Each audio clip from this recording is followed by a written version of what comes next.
January 12th, 2021. This is day 12 of Daily Meditations. School started yesterday. The schedule's getting harder already. Frat rush is going on. Things are getting tough, but I'm still pushing through best I can. I apologize if the videos get even lower quality than they already are, but it's just time constraints, homework problem after homework problem. You know how it is. Life gets in the way, but you got to do your best to not let it get in the way. Spiritual development is about making sacrifices and moving onwards on the path and leaving certain things behind. As I just said, sacrifices. That being said, there's still a lot of important things that you have to do in life to get. You got to stay fed. You got to put food on the table. If you choose to get a family, you gotta provide for your family. You gotta set yourself up so you can provide for your family, so you can get a family in the first place.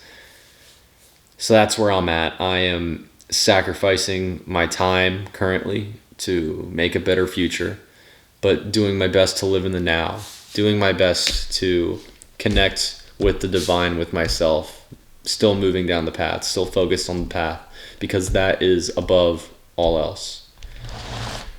So day 12, two of the worst sorrows that all have felt are those of separation and of death. But separation and death exist not for him who has crossed the threshold, as they existed for him while he was still in the outer world, from in the outer court. This goes with what I just said pretty well. The separation, not so much death, but separation.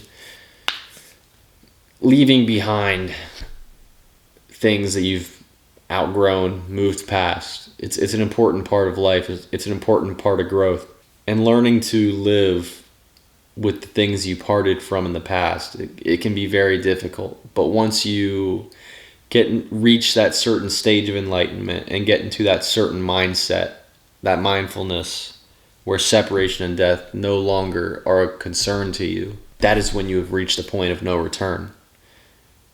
That's a good thing. It can be scary for some people, but letting go is one of the harder things to do. The letting go of the material world, the one we live in now, as in this meditation they called the outer world.